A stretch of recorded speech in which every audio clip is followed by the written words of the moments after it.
Schopenhauer and the Philosophy of Education by John Vespasian. Like most great philosophers, Arthur Schopenhauer, 1788 to 1860, considered education as a lifetime activity. Schooling is only the first step, however necessary, and should build at the same time the student's character, knowledge, and skills. Schopenhauer was very precise in defining the purpose of moral education. The principal purpose is to help students build their self-awareness and self-discipline. Self-awareness enables individuals to perceive the influence of the will, life force, identify the risks, and assess the costs. Self-discipline allows them to implement the countermeasures to minimize the influence of the will and increase happiness. Schopenhauer and Self-Awareness in Education. In his book, The World as Will and Representation, 1818, Schopenhauer spoke in favor of developing self-awareness as a prerequisite for other virtues. In order to acquire the virtue of prudence, you must grow aware of the dangers of imprudence.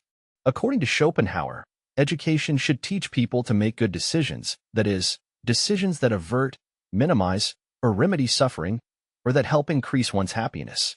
In his book, Two Fundamental Problems in Ethics, 1843, Schopenhauer stated that the purpose of ethics is to steer away from suffering and cultivate tranquility and inner peace. When it comes to education, the same goals should apply. It does not make sense, argued Schopenhauer, to give priority to rote learning and conformity. Schopenhauer and Memorization in Education. Memorization cannot help you develop self-awareness and self-reliance. The ability to think critically is a prerequisite for averting the negative influence of the will. Thus, it's crucial that students learn to think independently. Schopenhauer did not prescribe a precise school curriculum, but gave guidelines about how to educate oneself. He regarded education as a lifetime process, not as a predetermined path. The more we learn, he remarked, the more we discover how much we still do not know. Self-awareness grows when students, or readers, open their field of vision as a result of their learning. People become self-aware when they start to look critically at themselves and their own actions. The wider your field of vision, the deeper your awareness. Schopenhauer and the value of reading. Solitude is another prerequisite for becoming self-aware. I am talking about the regular solitude periods, a few hours each day, that are necessary for reading complex texts and grasping their content. Schopenhauer considered the study of a limited number of well-selected books more beneficial than wide, indiscriminate reading of hundreds of volumes. The size of your library does not determine the size of your wisdom because reading becomes useful, wisdom, only after having integrated the ideas and data into coherent principles. Schopenhauer pointed out that a small, well-selected library can provide you vast knowledge and wisdom if you study the books carefully. Think about what you've read and put the ideas together in your head.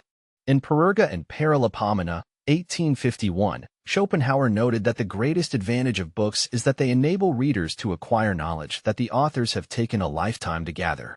Books enable us to perceive phenomena that we would have overlooked otherwise. Schopenhauer and the Acquisition of Wisdom. Schopenhauer regarded education as a lifetime process, but recognized the large benefits of reading as much as possible in one's youth. His argument is purely mathematical. The wisdom accumulated early in life can be employed for decades. According to Schopenhauer, books should play the central role in education.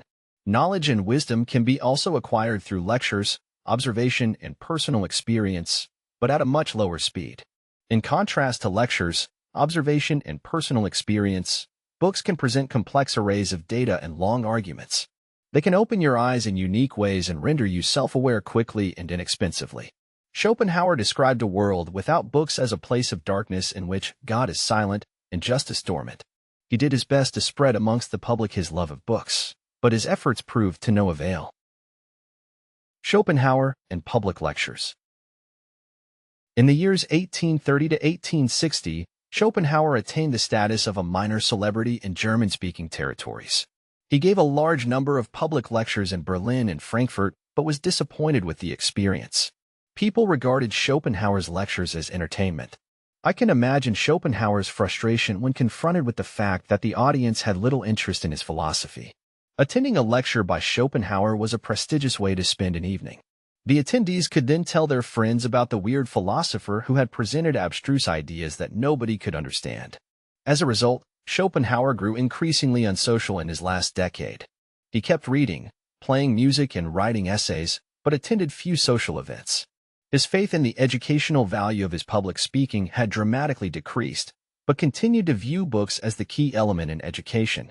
They are inexpensive, readily available, and they will allow you to progress quickly.